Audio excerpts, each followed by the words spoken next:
গল্প কবিতা পাঠে সকলকে স্বাগত। আজ নেতাজি সুভাষচন্দ্র বসুর অসমাপ্ত আত্মজীবনী ভারত পথিকের চতুর্থ পরিচ্ছেদ পাঠ করব। স্কুলে এক। আমার পঞ্চম জন্মদিন জানুয়ারি 1902 যখন প্রায় এসে পড়েছে, বলা হলো আমাকে স্কুলে পাঠানো হবে। জানি না অনুরূপ অবস্থায় অন্য ছেলেমেয়েরা কীরকম বোধ করে থাকে। আমি খুব খুশি হয়েছিলাম। যদি দেখা যায় বড় ভাই বোনেরা দিনের পর দিন সেজে গুজে স্কুলে যাচ্ছে, আর যেহেতু ততটা বড় হইনি বা তেমন বয়স হয়নি, এজন্যই বাড়িতে পড়ে থাকতে হয়, এ এক চূড়ান্ত অস্বস্তিকর অনুভূতি। অন্তত আমার তাই মনে হতো, আর সেজন্যই আনন্দটা হয়েছিল বেশি। আমার কাছে এটি একটি উৎসবের দিন বলে মনে হয়েছিল। অবশেষে আমি বয়স্ক বিশিষ্ট এমন ব্যক্তিদের সঙ্গে যোগ দিতে যাচ্ছি যারা ছুটির দিন ছাড়া বাড়ি থাকে না। সকাল প্রায় 10টার সময় আমাদের রওনা হতে হয়েছিল, কারণ স্কুল শুরু হতো ঠিক 10টায়। আমার প্রায় সমবয়সী দুই মামাও আমার সঙ্গে স্কুলে ভর্তি হবেন। তৈরি হয়ে যে গাড়িতে চড়ে আমরা স্কুলে যাব তার দিকে ছুটে গেলাম। ঠিক তখনই দুর্ভাগ্যবশত পা পিছলে আমি পড়ে গেলাম। আমার লেগেছিল ও মাথায় ব্যান্ডেজ বাঁধতে হয়েছিল। হুকুম হলো আমাকে বিছানায় শুয়ে থাকতে হবে। গাড়ির চাকার ঘর ঘর শব্দ ক্ষীণ থেকে ক্ষীণতর হয়ে দূরে মিলিয়ে গেল। ভাগ্যবান যারা তারা চলে গেল, আর আমি পড়ে রইলাম। আমার সামনে সবই অন্ধকার মনে হতে লাগলো এবং আমার সমস্ত আশা ধূলিসাৎ হয়ে গেল।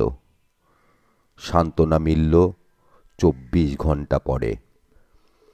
আমাদের স্কুলটি ছিল মিশনারি স্কুল, প্রধানত ইউরোপীয় আর অ্যাংলো ইন্ডিয়ান ছেলে মেয়েদের জন্য। ভারতীয়দের জন্য আসন সংখ্যা ছিল 15% মতো। আমার সব ভাই বোনেরা এই স্কুলেই ভর্তি হয়েছিল এবং আমিও তাই হলাম। আমাদের বাবা মা কেন যে এই স্কুলটি নির্বাচন করেছিলেন তা জানি না, তবে সম্ভবত এই কারণে যে অন্য কোথাও অপেক্ষা এখানে আমরা তাড়াতাড়ি ভালো করে ইংরেজি ভাষা শিখতে পারব, আর ইংরেজি শিখলে তখনকার দিনে যথেষ্ট লাভ ছিল। আমার এখনও মনে আছে যে যখন আমি স্কুলে ভর্তি হই তখন সবেমাত্র ইংরেজি বর্ণমালা শিখেছি এবং তার বেশি কিছু জানি না। ইংরেজিতে একটি কথাও বলতে না পেরেও কিভাবে যে আমি কাজ চালিয়ে নিয়েছিলাম তা এখনও আমার বোধগম্য হয় না। প্রথম প্রথম ইংরেজিতে কথা বলার যে সমস্ত চেষ্টা করেছি তার একটির কথা এখনও বিস্তৃত হতে পারিনি। আমাদের স্লেট পেন্সিল দেওয়া হয়েছিল এবং লিখতে আরম্ভ করার আগে তা সরু করে নিতে বলা হয়েছিল। আমার মামার চাইতে আমারটা ভালো হয়েছিল, তাই পেন্সিলটি দেখিয়ে আমাদের শিক্ষককে বলেছিলাম, রামেন্দ্র মঠ, আই শর্ট। ভেবেছিলাম যে ইংরেজিতে কথা বলেছি। আমাদের প্রধান শিক্ষক ও শিক্ষয়িত্রী মিস্টার আর মিসেস ইয়াং ইংল্যান্ড থেকে এসেছিলেন। তাঁর ছাড়া আমাদের শিক্ষকেরা ছিলেন অ্যাংলো ইন্ডিয়ান এবং অধিকাংশই মহিলা। শিক্ষকদের অধিকাংশকেই আমরা পছন্দ করতাম না। মিস্টার ইয়াংয়ের মতো কারো কারো প্রতি আমাদের ভক্তি থাকলেও ভয়ও ছিল, কেননা বেত চালানোর ব্যাপারে তিনি ছিলেন বড় বেশি উদার। মিস ক্যাডোগানের মতো কাউকে কাউকে সহ্য করে চলতাম। মিস এসের মতো অন্যান্য যারা ছিলেন তাঁদের প্রতি ছিল সুনিশ্চিত ঘৃণা, এবং মিস এস যদি কখনো স্কুলে অনুপস্থিত হতেন আমরা হুররে বলে চেঁচিয়ে উঠতাম। মিসেস ইয়াংকে ভালো লাগত। তবে শিশু শ্রেণীতে আমাদের প্রথম শিক্ষক মিস সারা লরেন্সকে আমরা ভালোবাসতাম।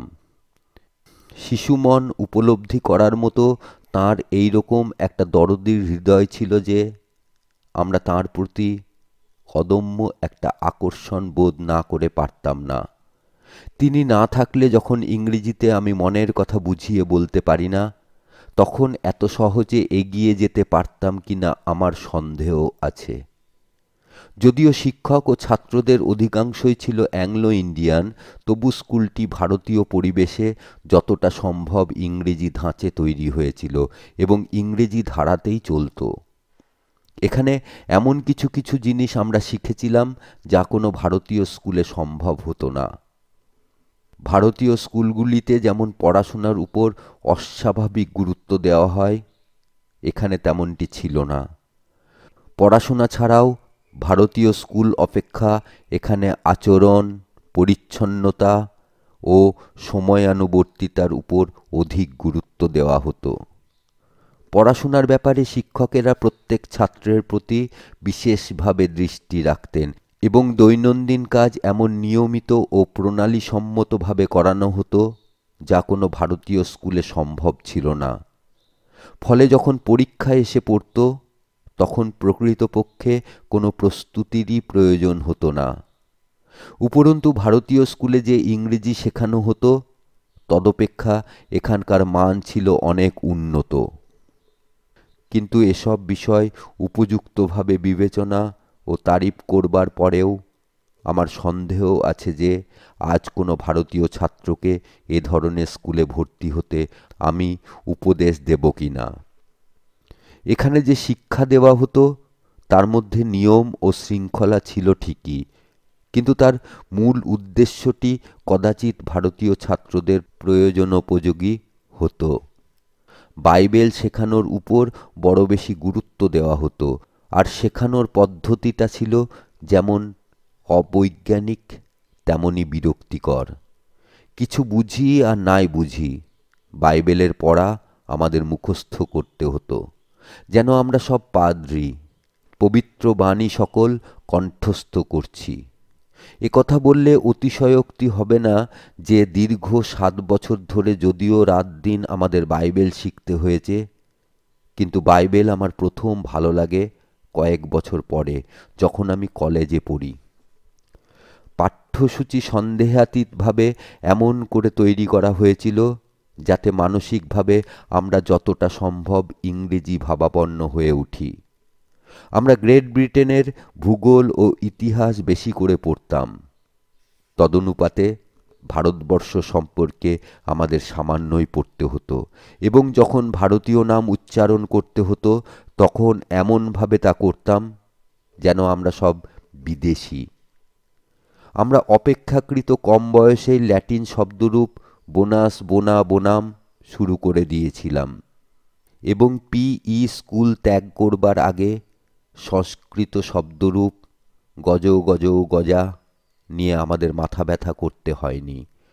সঙ্গীতে সা রে গা মার পরিবর্তে ডো রে মি কা দিয়ে আমাদের কানকে অভ্যস্ত করতে হয়েছিল। আমাদের বইপত্রে যে সমস্ত গল্প ও কাহিনী ছিল তা সমস্তই ইংরেজি ইতিহাস বা রূপকথা থেকে নেওয়া হয়েছিল, যা ইউরোপে চলত, এবং ভারতের সৃষ্ট একটি কথাও তাতে ছিল না। বলা বাহুল্য, কোনো ভারতীয় ভাষা শেখানো হতো না, আর সে কারণেই ভারতীয় স্কুলে ভর্তি না হওয়া পর্যন্ত আমরা মাতৃভাষার প্রতি একেবারেই নজর দিতে পারিনি। উপরোক্ত কথাগুলি থেকে এরকম ধারণা করা ভুল হবে যে আমরা স্কুলে অসুখী ছিলাম, বরং তার উল্টোটা। প্রথম কয়েক বছরে আমরা বুঝতেই পারিনি যে এখানে যে শিক্ষা দেওয়া হয় তা ভারতীয় অবস্থার অনুপযোগী। যা আমাদের শেখানো হয়েছে তাই আগ্রহ সহকারে শিখেছি, এবং অন্যান্য ছাত্রের মতো স্কুলের আইন কানুনের সঙ্গে নিজেকে সম্পূর্ণভাবে মানিয়ে নিয়েছি। এই স্কুলে সদাচারী ছাত্রছাত্রী তৈরি হয় বলে একটা সুখ্যাতি ছিল, আর আমরা সেইভাবে চলতে চেষ্টা করতাম। মনে হয় আমাদের অগ্রগতিতে বাবা মা মোটের ওপর সন্তুষ্টই ছিলেন। স্কুল কর্তৃপক্ষের কাছেও আমাদের সুনাম ছিল, কেননা যে কোনো ক্লাসেই হোক না কেন আমাদের বাড়ির ছেলেমেয়েরাই সাধারণত শীর্ষস্থান অধিকার করত। খেলাধুলার প্রতি স্বভাবতই কিছুটা পরিমাণে মনোযোগ দেওয়া হতো, তবে ঠিক ততটা নয় যতটা ইংরেজি স্কুলে লোকে আশা করে থাকে। তার কারণ সম্ভবত ছিল এই যে আমাদের প্রধান শিক্ষক নিজে সেরকম খেলোয়াড় ছিলেন না। নানা দিক থেকে তাঁর ব্যক্তিত্ব ছিল অতুলনীয় এবং তিনি দৃঢ়চেতা ছিলেন। স্কুলের চতুর্সীমানায় সর্বত্রই চোখে পড়ত তাঁর চরিত্রের ছাপ। তিনি ছিলেন কঠোর শৃঙ্খলাপরায়ণ ও সদাচারের পরম ভক্ত। অগ্রগতির বিবরণে বিভিন্ন পাঠ্য বিষয়ে শুধু নম্বর দেওয়া হতো না, চরিত্র, আচরণ, পরিচ্ছন্নতা, সময়ানুবর্তিতা এসব বিষয়গুলিও ধরা হতো। কাজেই যেসব ছেলেমেয়ে পাশ করে আসত তাদের ব্যবহার যে মার্জিত হবে এতে কোনো আশ্চর্য নেই। অসৎ আচরণ ও শৃঙ্খলা ভঙ্গের জন্য ছেলেদের বেত্রাঘাতের রীতি ছিল, তবে এ অধিকার ছিল কেবলমাত্র দুজনের, প্রধান শিক্ষক ও তাঁর সুযোগ্যা পত্নী। মিস্টার ইয়াংয়ের চরিত্রে কয়েকটি অদ্ভুত বৈশিষ্ট্য ছিল এবং তাকে উপলক্ষ করে আমরা নানা ধরনের রসিকতা করতাম। অবিবাহিত ও ধর্মপ্রচারক তাঁর এক দাদা ছিলেন এবং যথেষ্ট শ্রদ্ধা উদ্রেক করানোর মতো তাঁর এক দাড়ি ছিল। তিনি শিশুদের বিশেষ ভালোবাসতেন ও তাদের সঙ্গে খেলাধুলা করতেন। দুই ভাইয়ের পার্থক্য নির্ণয় করার জন্য প্রধান শিক্ষকের নাম আমরা দিয়েছিলাম ইয়াং ইয়াং, আর তাঁর দাদাকে বলতাম ওল্ড ইয়াং। মিস্টার ইয়াং ইয়াংয়ের অল্পেই ঠান্ডা লেগে যেত, সেজন্য এমনকি গরমের দিনেও তিনি জানালাগুলি বন্ধ করে রাখতেন, পাছে বাতাস ঢুকে পড়ে। সর্দি লাগার সম্ভাবনা ও তা থেকে কলেরায় আক্রান্ত হওয়ার বিষয়ে তিনি মাঝে মাঝেই আমাদের সাবধান করে দিতেন। যদি কখনো তিনি অসুস্থ বোধ করতেন তখন এমন কড়া একমাত্রা কুইনাইন সেবন করতেন যে প্রায় বধির হয়ে যেতেন। এদেশে 20 বছর থেকেও তিনি স্থানীয় ভাষার একটি কথাও বলতে পারতেন না এবং কোনো দ্রষ্টব্য স্থান ঘুরে দেখা বা দেশ ভ্রমণের কোনো ইচ্ছাই তাঁর কখনো হতো না। তাঁর তত্ত্বাবধায়ক যদি কখনো তাঁর টেবিলের উপর কিছু রেখে যেতে ভুল করত, মিস্টার ইয়াং ঘণ্টা বাজিয়ে তাকে ডাকতেন এবং যে জিনিসটা চাইতেন তা দেখিয়ে দিতেন, কিন্তু স্থানীয় ভাষায় তাকে ভর্ৎসনা করতে না পেরে তার দিকে তীব্র দৃষ্টিতে তাকিয়ে বিড়বিড় করতেন, on this ought to have been done before. এতেই তাকে সন্তুষ্ট থাকতে হতো।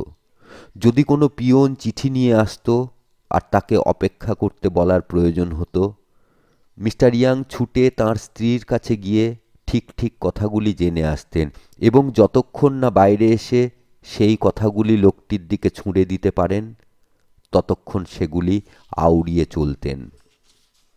এতৎসত্ত্বেও আমাদের প্রধান শিক্ষক মর্যাদা সম্পন্ন ও মানী লোক ছিলেন এবং আমাদের শ্রদ্ধা উদ্রেক করতেন, যদিও তা ভয় মিশ্রিত ছিল।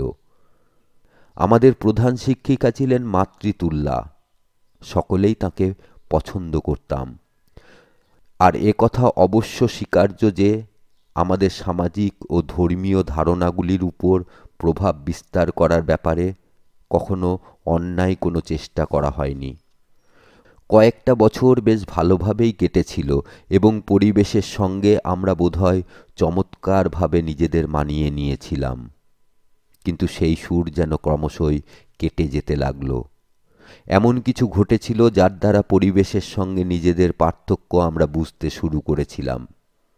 স্থানীয় কারণগুলি এর জন্য দায়ী, না তা বৃহত্তর সামাজিক ও রাজনৈতিক আলোড়নের প্রতিধ্বনি? এটি একটি কঠিন প্রশ্ন যার উত্তর আমি আপাতত দেব না। কতক পরিমাণে এই পার্থক্য ছিল অনিবার্য, তবে যা অনিবার্য ছিল না তা হল এই পার্থক্য থেকে উদ্ভূত সংঘর্ষ। দুটি স্বতন্ত্র পৃথিবীতে আমরা বাস করছিলাম এবং যতই সচেতন হয়ে উঠছিলাম ততই বুঝতে শুরু করেছিলাম যে এই দুটি পৃথিবী সবসময় একত্র হয় না। একদিকে পারিবারিক ও সামাজিক প্রভাব, যা ছিল ভারতীয়, অন্যদিকে ছিল আলাদা পৃথিবী, স্বতন্ত্র আবহাওয়া, যেখানে আমরা কাজের দিনগুলির অধিকাংশই কাটিয়েছি। জায়গাটি অবশ্য ইংল্যান্ড ছিল না, তবে প্রায় তার কাছাকাছি।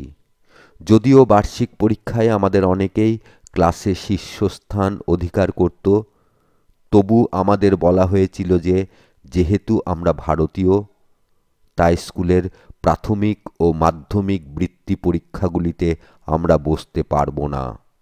অ্যাংলো ইন্ডিয়ান ছেলেরা স্বেচ্ছাসেবক বাহিনীতে যোগদান করে কাঁধে রাইফেল তুলতে পারবে, কিন্তু আমরা পারব না। এই ধরনের ছোট ছোট ঘটনা এই সত্যের প্রতি আমাদের চোখ খুলিয়ে দিতে লাগলো যে যদিও আমরা একই স্কুলে পড়ি, তবু ভারতীয় বলে আমরা ভিন্ন শ্রেণী। আর মাঝে মাঝে ইংরেজ অথবা অ্যাংলো ইন্ডিয়ান ও ভারতীয় ছেলেদের মধ্যে ঝগড়া হতো, যার ফলে ঘুষোঘুষিও বেঁধে যেত। এই জাতীয় কলহে জাতিগত ভিত্তিতে পক্ষাবলম্বন করা হতো। আমাদের সঙ্গে একটি ছেলে পড়ত, যার বাবা ছিলেন খুব উচ্চপদস্থ এক ভারতীয় কর্মচারী। সে তার বাড়িতে ভারতীয় ও ইউরোপীয়দের মধ্যে ম্যাচ খেলার ব্যবস্থা করত, আর আমাদের মধ্যে যারা ভালো খেলতে পারত তারা প্রতিপক্ষে যোগদান করত। আমার কথাও মনে আছে যে আমরা ভারতীয় ছেলেরা নিজেদের মধ্যে আলোচনা প্রসঙ্গে কখনো কখনো বলাবলি করতাম যে বাইবেল নিয়ে আমরা হাঁপিয়ে উঠেছি এবং এ পৃথিবীতে কোনো কিছুর বিনিময়েই আমরা কোনোদিন ধর্মান্তরিত হব না। তারপর এলো কলকাতা বিশ্ববিদ্যালয়ের নতুন আইন প্রবেশিকা। ইন্টারমিডিয়েট ও ডিগ্রি পরীক্ষাগুলিতে বাংলাকে আবশ্যিক বিষয় করতে হবে এবং প্রবেশিকার পাঠ্যসূচিতেও অনেক পরিবর্তন সাধিত হলো।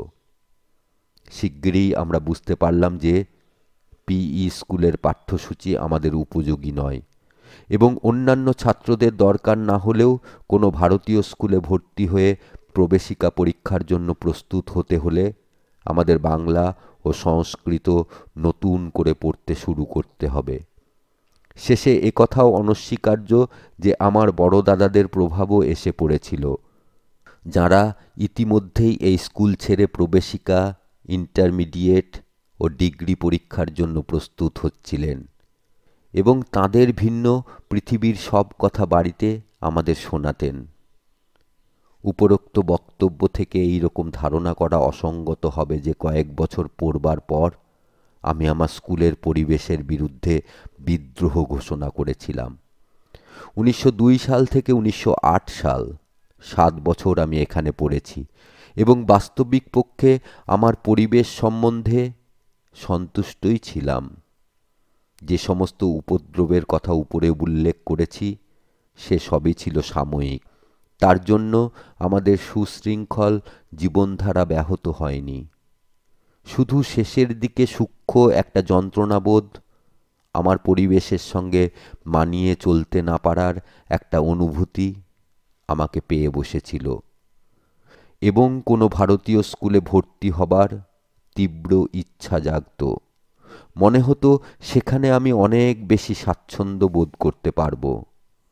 আর খুবই আশ্চর্য লাগে যখন ভাবি যে 1909 সালের জানুয়ারিতে আমি আমাদের প্রধান শিক্ষকের সঙ্গে করমর্দন করে যখন স্কুল, শিক্ষকগণ ও ছাত্রদের কাছ থেকে বিদায় নিলাম, আমার কোনো দুঃখ হয়নি, ক্ষণিকের জন্য কোনো যন্ত্রণাও না। সে সময়ে আমার কি ভুল হয়েছে তা উপলব্ধি করা আমার পক্ষে সম্পূর্ণ অসম্ভব ছিল। তখন যে কারণগুলি কাজ করেছিল, আজ এতদিন পরে পরিণত মনের সাহায্যে তার কয়েকটিকে বিশ্লেষণ করে দেখতে পারি। পড়াশোনার ব্যাপারে সে সময় আমার ফলাফল সন্তোষজনক ছিল, কারণ সচরাচর আমি শীর্ষস্থান অধিকার করতাম। কিন্তু যেহেতু খেলাধুলায় আমি ভালো ছিলাম না এবং যেহেতু ভারতীয় স্কুলে পড়াশোনার উপর সচরাচর যেমন গুরুত্ব দেওয়া হতো এখানে তা হতো না, সেই কারণে নিজের সম্পর্কে এক খারাপ ধারণা পোষণ করতে শুরু করেছিলাম। তুচ্ছতাবোধ, সংশয়ানুভূতি বারবার আমাকে পীড়া দিত। স্কুলের সর্বনিম্ন শ্রেণীতে ভর্তি হওয়ার দরুনই বোধহয় অন্য সবাইকে শ্রদ্ধার চোখে দেখা ও নিজেকে ঘৃণা করা আমার অভ্যাসে দাঁড়িয়ে গিয়েছিল। সব কিছু বিবেচনা করলে কোনো ভারতীয় ছেলে বা মেয়েকে এখন আর এ ধরনের স্কুলে পাঠানো সঙ্গত মনে হয় না। শিশুটির নিশ্চয়ই মনে হবে সে ঠিকমতো তাল মিলিয়ে চলতে পারছে না এবং কষ্ট পাবে, বিশেষত সে যদি অনুভূতিপ্রবণ হয়। ভারতের কোনো কোনো অভিজাত মহলে ছেলেদের ইংল্যান্ডে পাবলিক স্কুলে পড়তে পাঠানোর যে রীতি প্রচলিত ছিল এবং এখনও আছে, সে সম্বন্ধেও আমি ওই একই কথা বলবো। ওই একই কারণে তীব্র ভাষায় সেই সমস্ত ভারতীয়দের নিন্দা করব যারা ইংরেজ শিক্ষকদের নিয়ে ইংরেজি পাবলিক স্কুলের ধারায় ভারতীয় স্কুল চালানোর চেষ্টা করছেন। কিছু কিছু ছেলেদের উদাহরণ দেখানো যেতে পারে যারা মনের দিক থেকে বহির্মুখী, তারা মানিয়ে চলতে না পারার ভাবনায় হয়তো ভুগবে না এবং এই ধরনের পরিবেশে সম্পূর্ণ স্বাচ্ছন্দ্য বোধ করবে। কিন্তু অন্তর্মুখী শিশুদের কষ্টভোগ অবশ্যম্ভাবী এবং এই রকম অবস্থায় এই শিক্ষা ব্যবস্থা ও তৎসংক্রান্ত সমস্ত কিছুর প্রতিক্রিয়া বিরূপ হতে বাধ্য। মনস্তত্ত্বের এই দিকটি অগ্রাহ্য করেও একথা বলা যেতে পারে যে শিক্ষা ব্যবস্থা ভারতের অবস্থা, প্রয়োজন ও তার ইতিহাস ও সমাজবিজ্ঞানকে অস্বীকার করে তা নিতান্তই অবৈজ্ঞানিক ও যার যুক্তিসঙ্গত কোনো সমর্থন দুর্লভ। প্রাচ্য ও পাশ্চাত্যের সাংস্কৃতিক মিলনের যথার্থ মনস্তাত্ত্বিক উপায় শৈশবে ভারতীয় ছেলেদের উপর জোর করে ইংরেজি শিক্ষা চাপিয়ে দেওয়া নয়, বরং তারা বয়ঃপ্রাপ্ত হলে তাদের ব্যক্তিগতভাবে পশ্চিমের ঘনিষ্ঠ সান্নিধ্যে নিয়ে আসা। সেক্ষেত্রে তারা নিজেরাই বিচার করতে পারবে যে প্রাচ্য ও পাশ্চাত্যে কোনটা ভালো আর কোনটা নয়।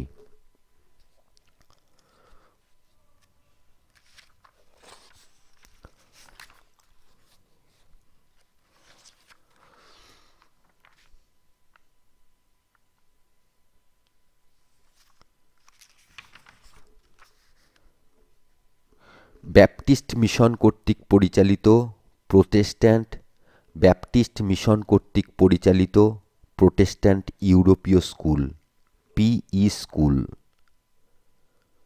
বাংলার মোটা শব্দটি থেকে অপভ্রংশ করা হয়েছিল মঠ। বাংলা সরু শব্দটিরই অপভ্রংশ রূপ পেয়েছিল স্বর।